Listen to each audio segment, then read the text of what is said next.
very much for joining. Today's session is going to be a presentation that I'll be doing at NavLux Summit.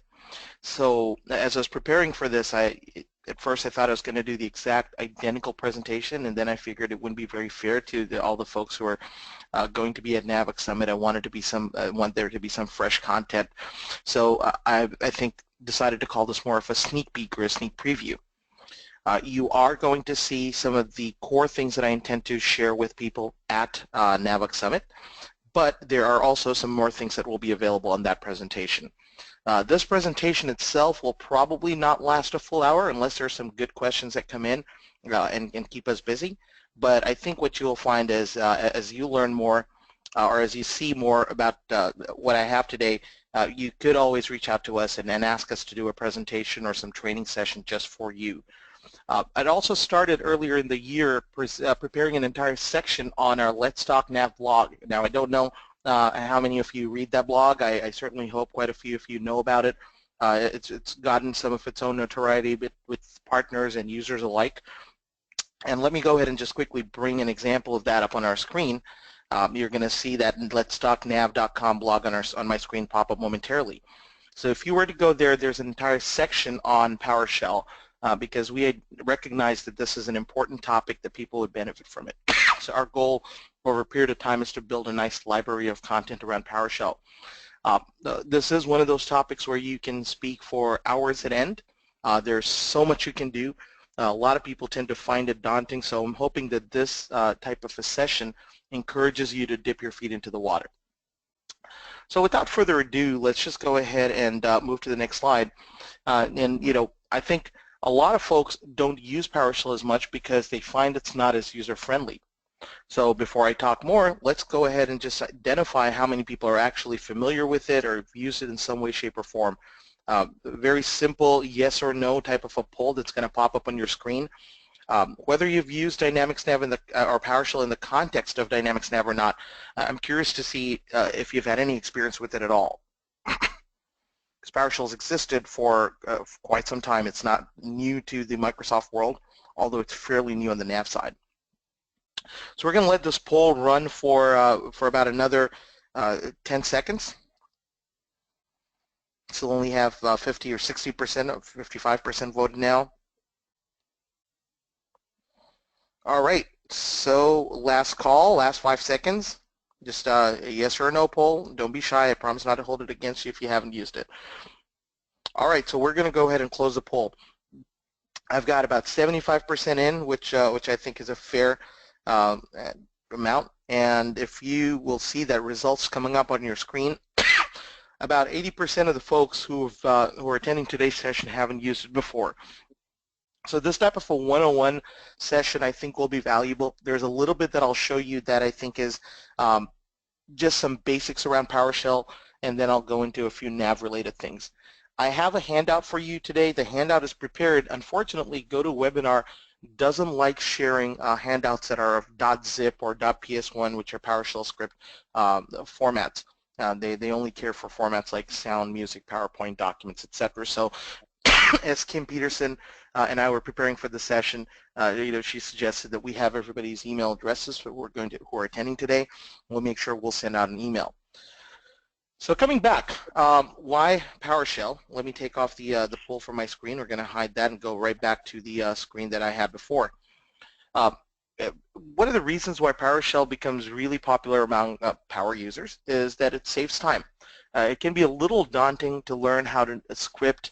It can be a little daunting to know all the commands and the parameters, but once you understand exactly how it works, the same things that you tend to do from a graphic user interface inside of Dynamics Nav, or if you're using PowerShell in the context of something else, you could do it in a lot less time.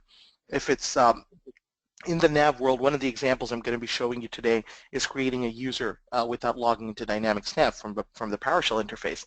Now, with one user, the benefit isn't as obvious.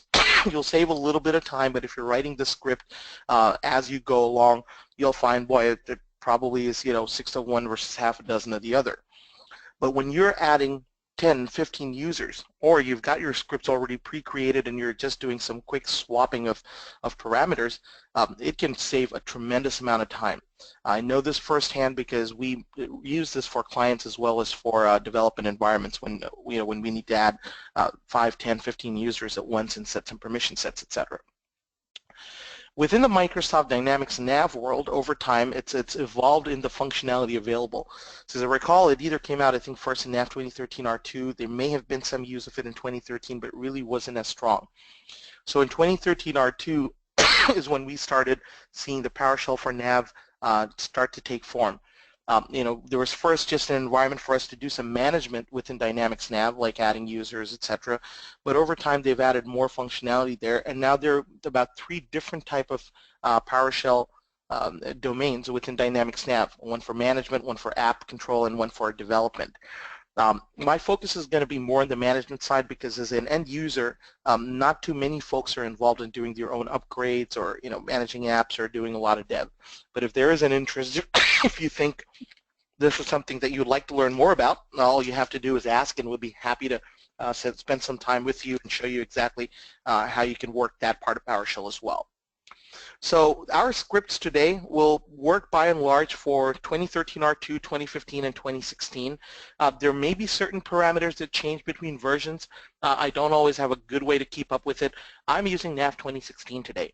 So as I go and show you my examples, what you're going to find is in NAV 2016, most of these things are going to be nicely documented. I'm happy to share files that I create today along with the initial handout that I've created. So before I jump to the next PowerPoint slide, let's first jump into PowerShell. Let's just get our hands a little bit dirty, if you will, and just talk about what we can and can't do. So what I want to focus your attention on, in a second you're going to see my remote desktop come up on your screens. So this is the development server I have on Microsoft Azure. When you get a handout email from me, expect to see a zip file called load nav PowerShell command applet. Now the reason I put this in is it's going to allow you to load the things that you need to be able to use PowerShell with nav commands. If you've just installed Dynamics Nav or your partners installed Dynamics Nav, hopefully most of you are our customers attending today's session, so if we've installed Dynamics Nav for you and included the PowerShell areas, all you have to do is go to your start menu and start typing in the word nav. And you'll start seeing things in here like Dynamics Nav Administration, for example, which allows us to get to our admin console, which is the MMC console. But then as you also start looking for PowerShell, you're going to see a lot of different options. So either I can go down from here, call the nav development shell, etc., or I'm just going to drill down into the full menu. Here you're going to see the different types of things that are available with your install. It may vary a little bit. So you might find one called a development environment, which is nothing but the development environment itself. You might find the development shell. You might find a management shell, etc. So it expected to vary from your, it varies from installation to installation, which options you're going to see. You might see the app, you might see management, you might see development, or you might see all of the above. If you wanted to just jump right in and start doing the PowerShell related commands, etc. for nav without having to load the command applet, you could just go to this particular shortcut, and what it's going to do is open a PowerShell, and let me see if I can make this a little bit bigger. Okay, maybe I'll have to go here and change my edit defaults, set my font size so it's more legible. It's 10 by 18. Now let's try that. That didn't seem to make a difference. All right, we'll just continue. It might be one of my RDP related issues. But as I do that, what you see happens is it's going to open up PowerShell and it's going to automatically load the command apps for Dynamics Nav. And so at this point now you see all these functions and commandlets have been loaded that we can then use.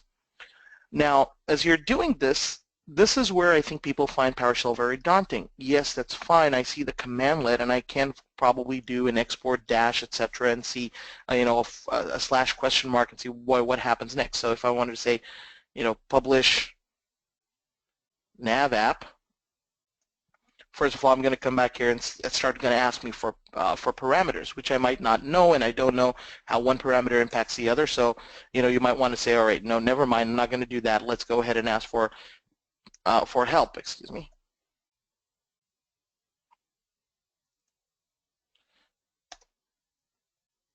So, well, that didn't work. But as you start asking it for help, you might see that this is one of those places where it gets a little frustrating. It's not as user-friendly. So what we want to do is start getting you more used to using PowerShell in an environment that's friendlier to use. So what I always suggest you do is look for something called PowerShell ISE, and you're going to have that in your system. And Dynamics Nav Server is a 64-bit application, so when you're running PowerShell ISE, I recommend not running the x86, but running just PowerShell ISE, which is a 64-bit one. You can pin this to your taskbar if you intend to use or if you plan to use PowerShell a lot, because this is going to be something you can then get to very quickly. So I'm going to go to my desktop, and now I have this icon. I already have one instance of this running. I don't want to bring that up right now. So when I want to run it again, I'm just going to right-click and say click this again. Now, what I also want to point out is that PowerShell ISE, it's very important to make sure that you're running this in admin mode because all of the things that you do require administrative privileges in most cases. So you can right-click and say run as administrator. So when you do that, you're going to get the traditional ISE. Now right out of the box, one of the things you will notice, if you have used it before, it'll probably load up with all three of these different windows. One is where you can do the scripting. This is the actual PowerShell window where the running happens. You can compare that, and it's very comparable to what we were seeing just now where that whole script had loaded. And then here is my little cheat box, my commands.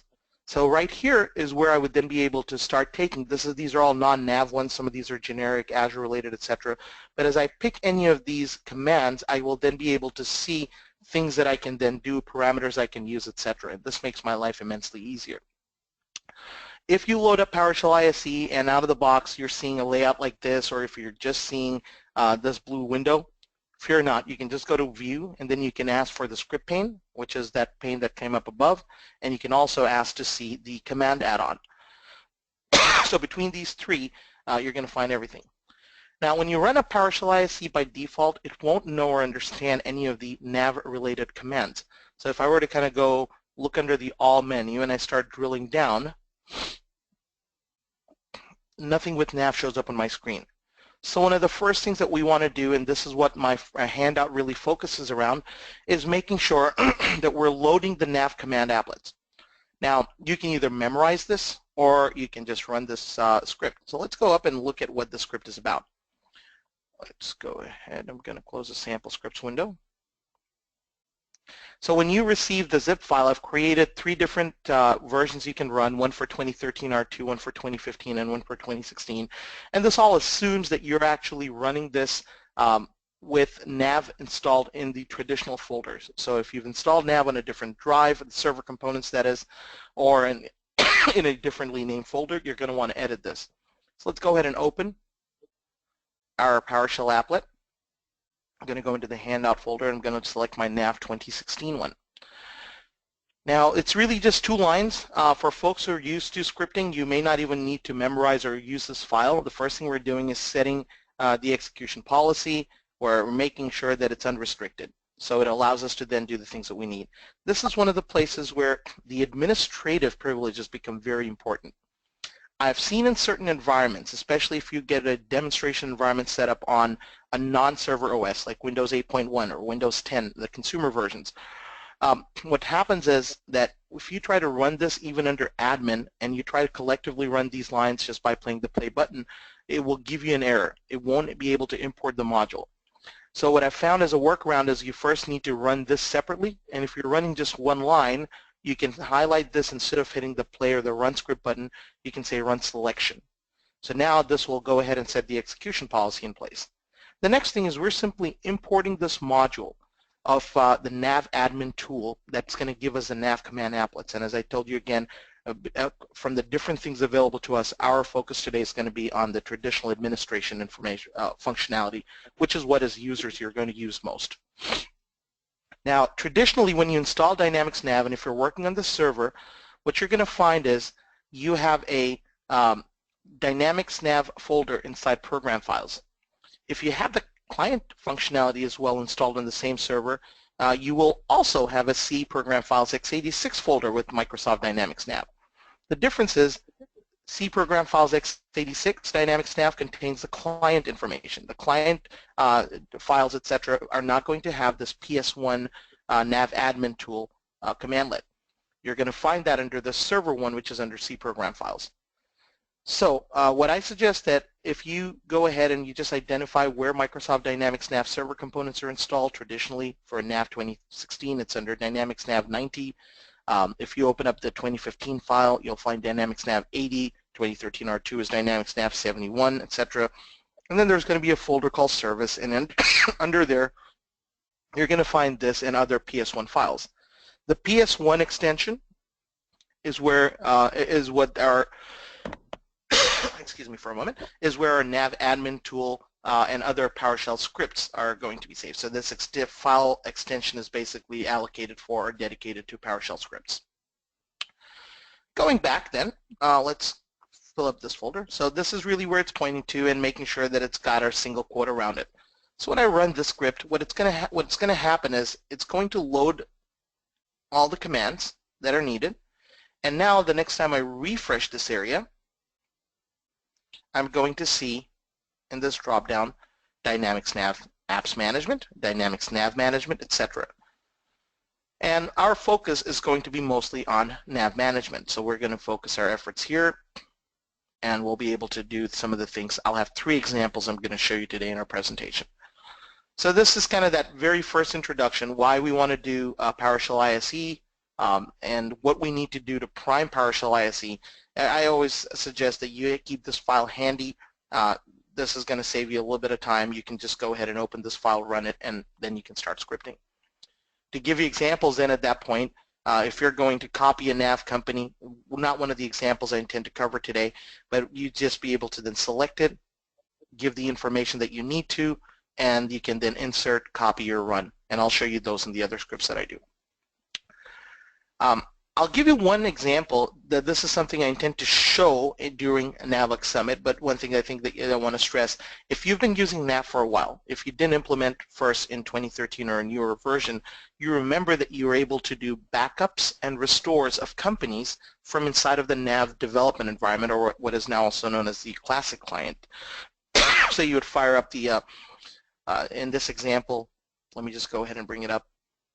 Biggest difference between what we now call the development environment and what used to be the classic client. Excuse me, I'm going to have to right click and say maximize. That disappeared on me, and I'll take away the pin. The biggest difference is that once 2013 came about, you could no longer do any end user operations, any functional work within Dynamics Nav in this environment. This is just now reserved for the object designer, for modifying objects, etc. In 2009, you could use this both as a client and for development and design. And in versions before that, it was the only option. That was the only client. So whether you were a developer, an end user, you would all be using this type of an interface, the gray bar, etc. And then you'd be able to access Nav and companies. You also had back then the tools and a backup option here. In 2013, Microsoft decided that they were going to start doing away with company-based backup functionality. So 2013 was the last version that in some way, shape, or form supported company backups from the tools menu. You were then told that the best way to go about the backup processes is to use the SQL backup functionality and SQL restore functionality. 2013, the 2013 R2, which came a year later, completely did away with the backup functionality, so it wasn't available at all.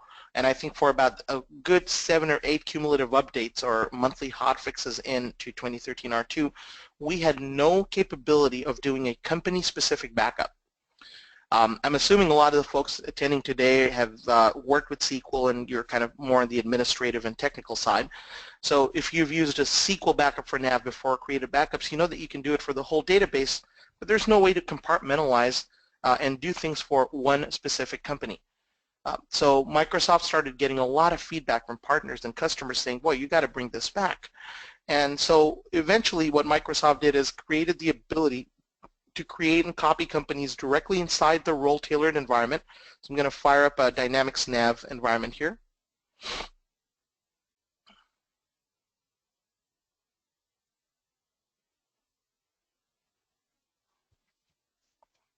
give that a quick second to fire up.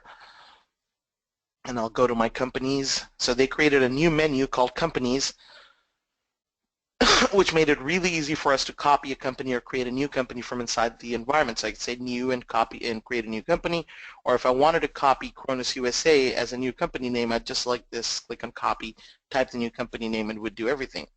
Still, what was lacking was an ability to do a backup so I could take this company and put it in another database. So if you're like most customers and like to keep a development environment and a production environment, you may just want to singly pick out one company or a couple of companies and back them up. So that was one of the things that eventually made its way into the PowerShell, allowing us to be able to then kind of copy or export nav data as companies and then be able to import that into another one. So if you're attending NAVOC Summit, you'll see specifics. If you're not and you're interested, reach out to me and I'll show you one-to-one how that happens. So now let's go back to the three things that I intend to show you in today's presentation. I will take them one by one and I'll cover them in some extent, and our goal will be at the end to create some sort of a file that we could use in a repeatable manner and how we can make some changes. So let's go to our next slide. I actually talked about most of this stuff, so we'll skip the slide altogether. The first one's going to be adding new users. So if you need to add one or more users, you could start creating a script around this, and over time, if you have a handful of more users that you need to add, you could just repurpose the script, change the names, and quickly get those people into Dynamics Nav. In the next version, or in the next example after this, I'm going to show you how to set permissions for new users, and the script after that is going to be around creating and managing licenses for users or for the database itself. So let's go ahead and take a quick look. As we do it, you'll find I have the ability not just to add a username, but to define whether this is going to be a full or limited user, whether I want this to be an enabled or disabled mode, what type of user personalization or profile I want them to be within, and be able to use this in a repeatable manner. Let's go back into my remote desktop, and also I'm going to pull up my Dynamics Nav environment here and then go in and go to my users. Bob Jones, for example, is a user that I created with the script before this. So if you were creating this user by hand, you would typically type in your username. If it was also a Windows user, you would put in and select the Windows user ID. You would probably leave this defaulted to full user if that's what this person was. You might generally set this to enabled, set an expiration date if it's a temp user that you've got. If you're using a nav user password authentication method, which is a non-AD tied method of authentication, you might put in the password, require them to change it. You may want to set a web service access key if you're using this for Power BI or using OData feeds to extract data. You might want to set some user groups and permissions, etc. So you'll find that when it's one user, it's a repeatable process, but if you have 5 or 6, you've got to do all of that. Then you probably would also go in, yeah, I do want to close this page, it is done, and so then I might also want to go to my user personalization pages and then create something for what profile they belong to. So it's a couple of steps, a couple of different screens that I need to go to. So our goal is to take all of that information and do it in one script. So how are we going to do it? So we've got our profile here running with our basic command applet loaded, and what I'm going to do next is use a series of parameters that are already available in PowerShell to be able to do what I need to do. So let's go ahead. Let me maximize my PowerShell window. I apologize for the cough, and it seems to get better and worse, but we'll continue moving. So I'm going to look for my drop-down, make sure that my Dynamics Nav Management shell is loaded, and then I'm going to start scrolling up, and there's going to be a up or down, and there's going to be a menu called New Nav Server User. So we'll keep scrolling.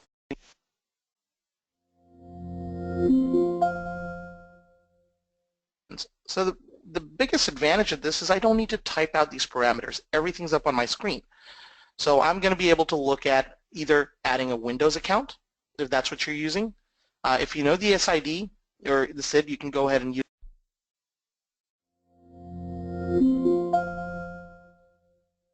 Notice that all the things that are mandatory are marked with an asterisk. Let me show you an example of adding somebody who's a Windows user. Now, or excuse me, that's a username because I don't have more Windows users already added to this particular machine, so I don't want to go through that extra trouble of creating Windows user, etc. So what we're going to do is come to username. We'll identify the server instance. Now, server instance is important because all of these are being done in the background but utilizing a running service in Nav. So what you need to consider is that the service is up and running, and whatever method you're going to use is going to be consistent with the options that are available in the service. So I've got two running, one's called Nav, and that's the one I intend to use. By default in your environments, if it hasn't been renamed, the main or the instance that's probably running your production environment will be called Dynamics Nav and then whatever the version number is. So with the internal versioning for Microsoft Dynamics Nav is 2016 is 9.0, so it uses 9.0. 2015 is 8.0, so it uses 8.0. 2013 R2 is 7.1, so it uses 7.1. So you might see Dynamics Nav 90, Dynamics Nav 80, Dynamics Nav 71 as the usual ones. I've tended to use a more generic name called Nav. So here we're going to make sure that we have the right service name and make sure that it is running. If it's not, our scripting will fail. So Nav server user, we're going to type in the server instance as Nav. What is a username we intend to create? So if I need to create somebody named Jane Doe, I'm going to go ahead and say Jane Doe. We're going to skip authentication email and authentication key, and we're going to focus on what we want to do next. Do we want to have the user change their password to the next logon? Typically a good idea. So we can select that.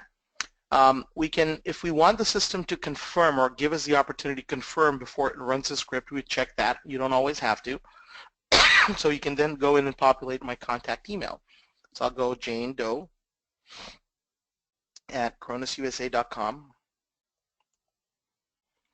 If you intend to use web service access key, then you might want to also say create that. And web service access keys can be set to expire periodically, so you can put that in. You then put in a full name, so you can populate that. It's not mandatory, but it helps. You can put in a license type. If you want to, you can populate a password. If you also want to assign a profile ID, you can do that. So what are profile IDs?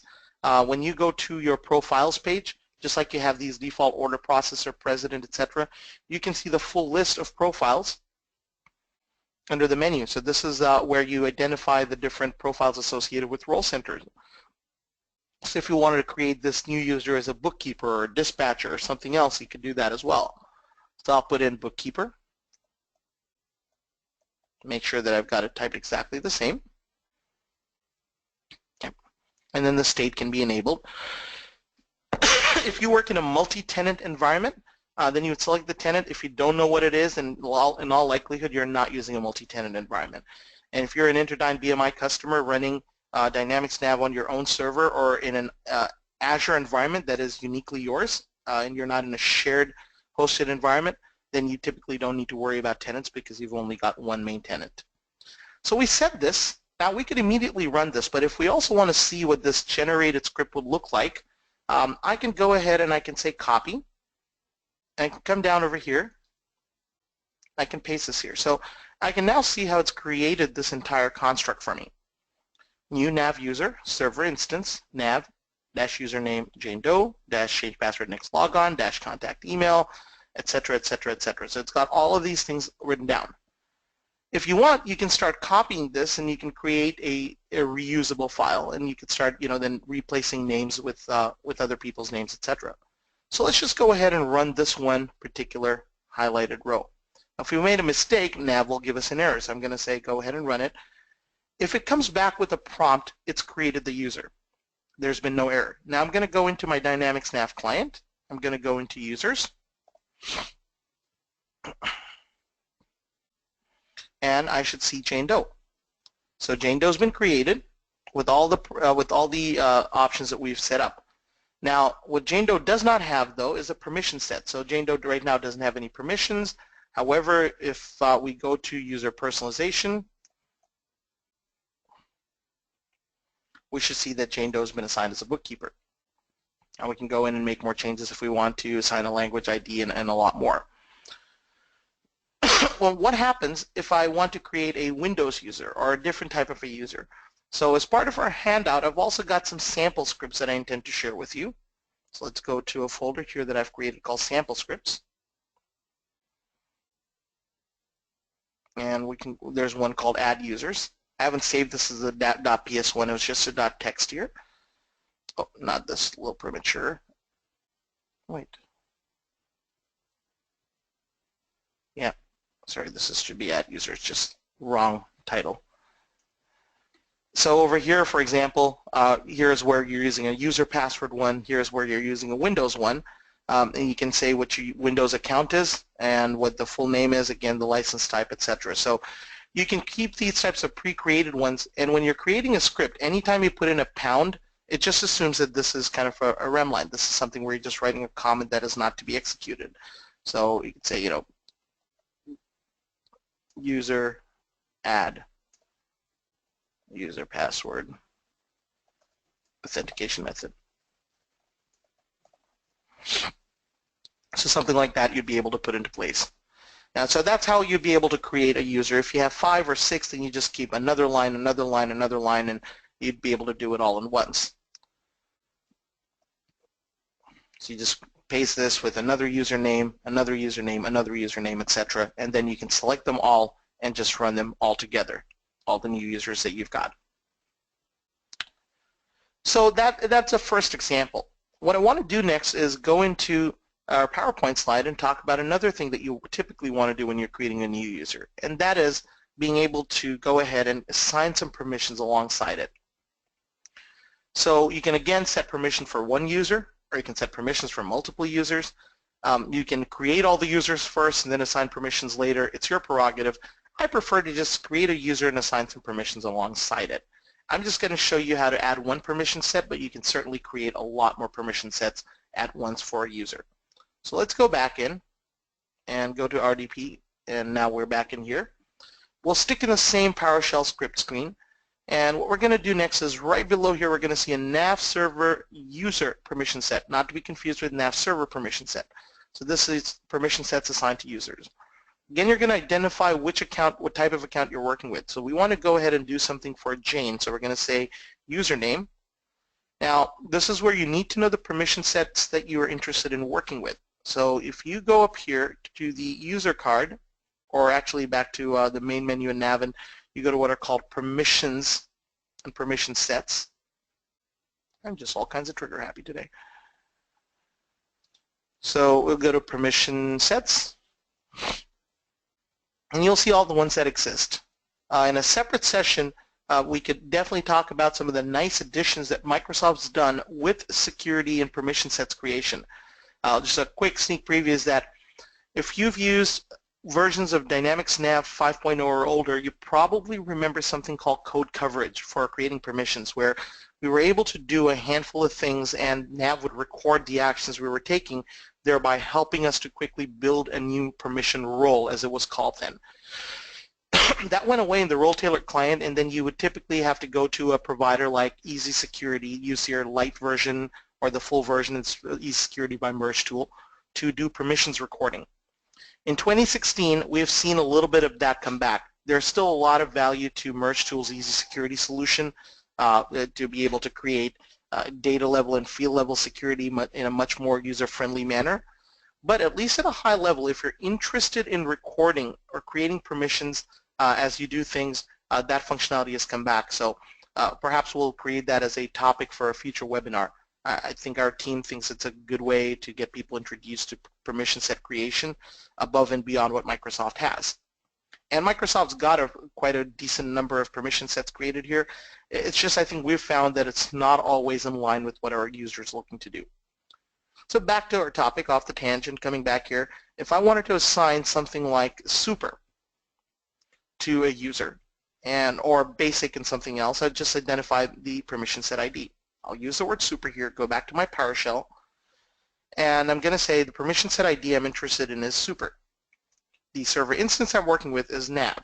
The username I've got is Jane Doe, and there are no apps here. So if here I will use the word company. Now if this permission set is company specific, as you know in Dynamics Nav, when I set permissions for a user, I can set them for one company, or if I leave it blank, it would be for all companies.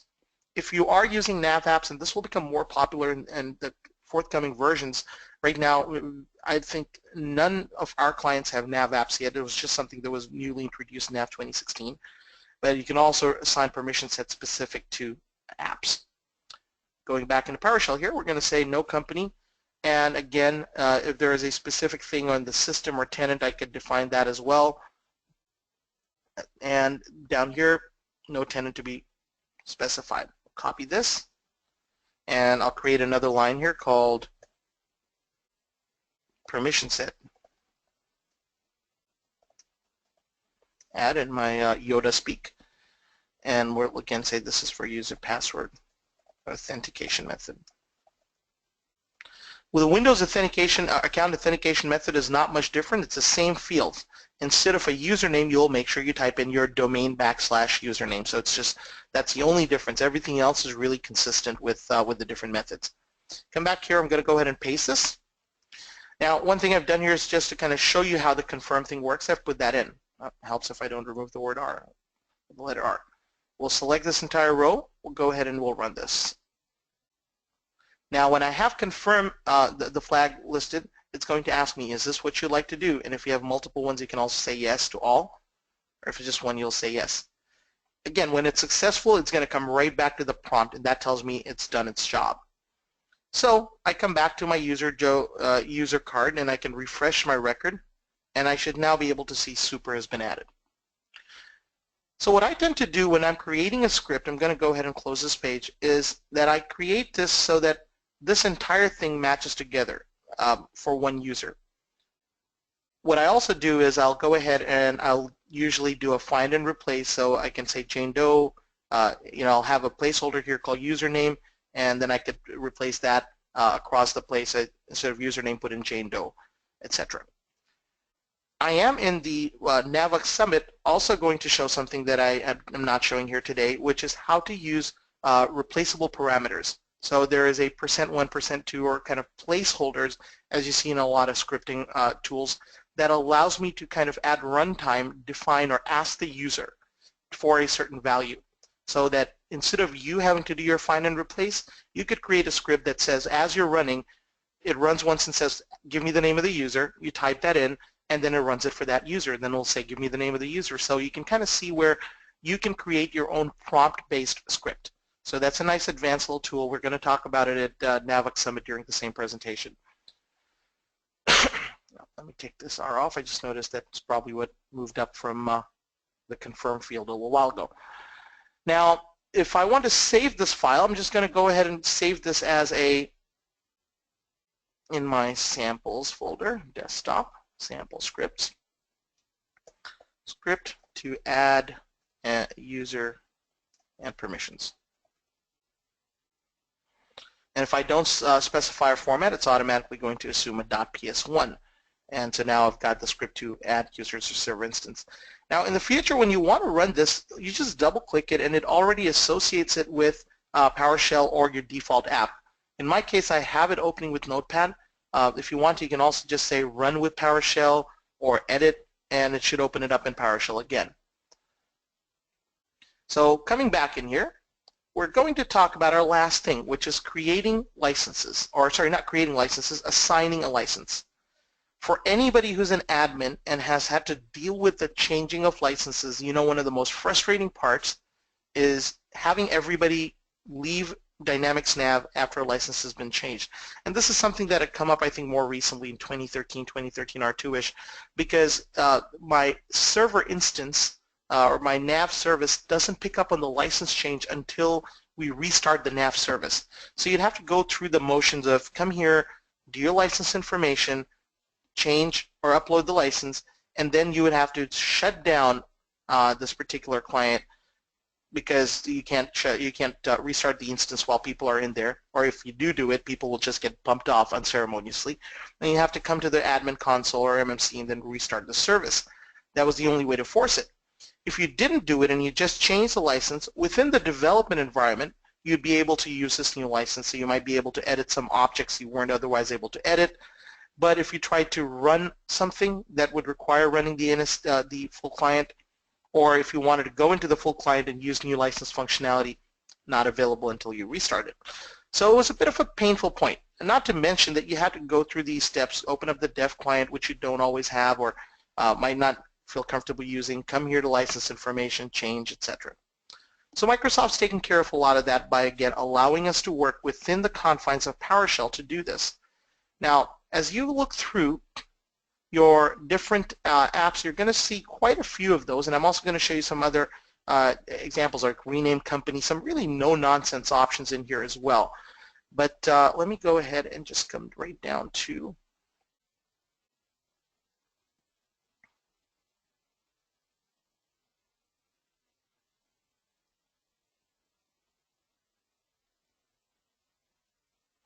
import nav server license.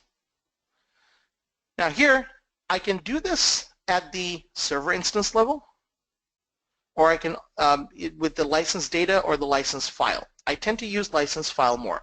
So here I'm going to say what my license file name is with the path. So I've got this over here in my environment with on C drive, I think, nav license, or maybe on my, yeah, BMI license. So I've got C, BMI license, and this is my .flf file.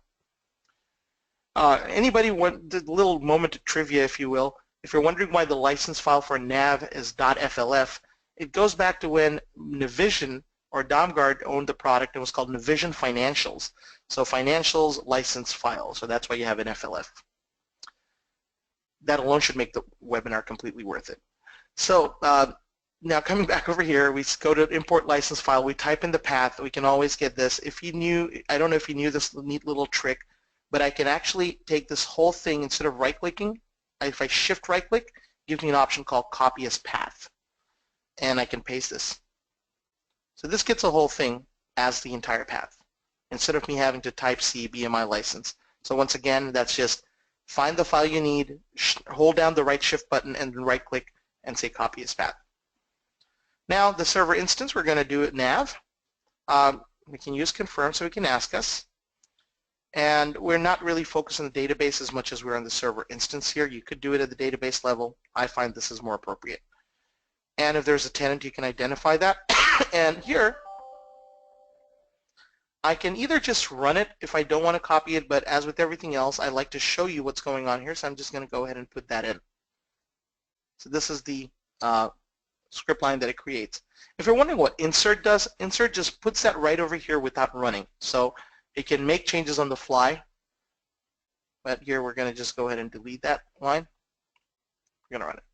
I'm going to select this. We'll put it in another place, a thing in here called import a new license for nav server.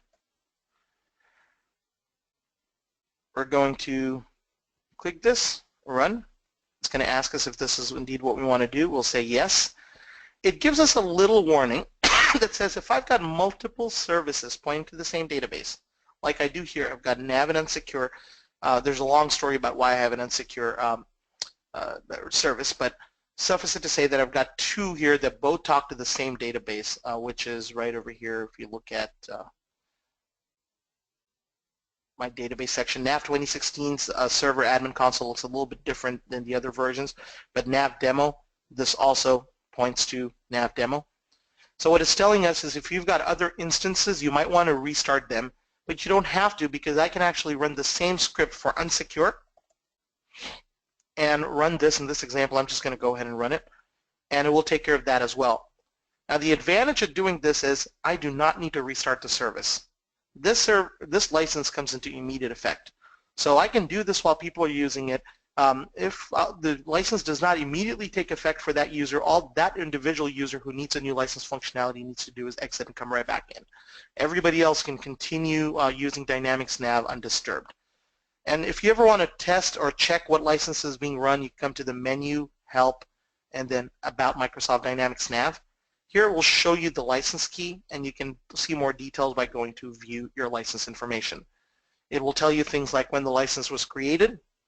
As a user, you should not have an expires line. As a partner, we do, because we have to periodically renew our partnership contracts with Microsoft and so on. and we'll tell you a little bit of the story on what you have in your license. There is a lot more information about your license that you can glean from something called a permissions report detail file or permissions report summary file. On a separate call with your account manager, that wouldn't be something that's billable. Your account manager or the account executive you work with can explain how you can get a hold of that license detail file and how you can use that to understand everything that you have access to within Dynamics Nav. It will show you what ISV products you're licensed to use. It will show you what custom table ranges you're allowed to use for creating tables, pages, reports, etc., custom object ranges you're allowed to use, and so on. So with that, we've basically gone over 3 scenarios. One of them was the creation of a new user. The second one was the creation of permissions for the users. And the third one was the creation of creation or import of licenses, if you will. So what I'd like to do then is kind of just come back to my main session screen, and if we have any questions, I'm happy to take them at this time. So I'm opening up the floor for questions. I know you may not be able to speak out the questions, but what I'd love for you to do is go ahead and use the chat window or the questions window, which you might see there on your screen, and you can type in the questions that you have, and I'll answer them. If you're shy or you think about something later, you can always send us an email. I just noticed a little oversight. I did not have my email address here. As you're asking your questions, I'm going to pause it, put my email, and then bring it right back up on the screen. So Kim, are there? Could you check if there are any questions that have come in? There are no questions in the queue, so everybody go to the question area or chat. I can also unmute you.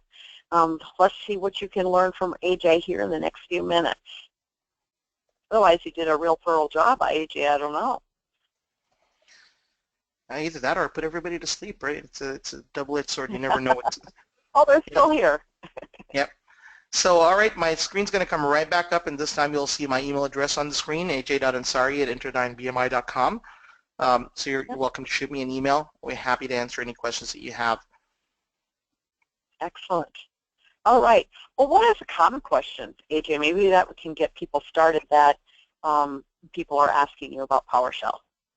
So I think what people usually ask is, are there any examples, are there any samples out there that they can kind of utilize? I've done a couple here. I'm going to send that file out around with along with the handouts. And so I think I could certainly maybe show you a couple of places where you can do a quick peek and see things that Microsoft has created as well. This requires that you are connected to the NAV server, just like or that you're on the NAV server machine. So if you go to your C program files, Microsoft Dynamics NAV folder, 90. If you're in the server folder here, you should be able to find the PowerShell scripts. Now, what happens is sometimes you're a little impatient and you might not want to go into these specific add-in folders and look for the things and whatnot. What I suggest you do is just come up to this folder level under 90 in service, excuse me, oops, and type in a search for .ps1. And that should show you all of the PowerShell scripts that are in there. Interestingly, in this particular install, I don't have a lot, but let me see if on my environment I've actually got more on my personal machine. So give me a second while I bring that up, and I'll have to go back and see why I don't have the PowerShell scripts in the other. It might actually be in the installation media folder. You know, as I say this out loud, I'm just reminded that it's not in the server folder, but you can go to the NAV installation media. So let's go, in my instance here, I've got it on CNAV DVD. I've got it for a lot of different localizations. I'm going to pick up the North American one, which encompasses US, Canada, and Mexico-based localizations. Here, let's try this again. Second time might be the charm.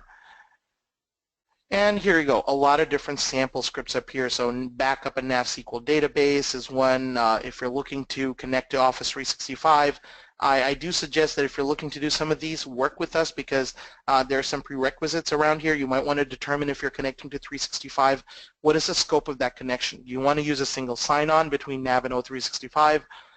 You know, are you just looking to do the ability to launch O365's Excel web client or a local install client, etc.? So let's have a conversation about it. But as you see over here, there are plenty of examples that you can kind of use over here, and it will. All you need to do, if you want to see one of those, I suggest instead of run with PowerShell, that's pretty final. Go ahead and say edit. It should open up in the PowerShell, and you can learn and see exactly what's happening here. So yeah, I think that is one of the common things people want to know. Are there other examples on what to do, and so on. All right. Excellent. Well, thank you so much. And again, there are no other questions.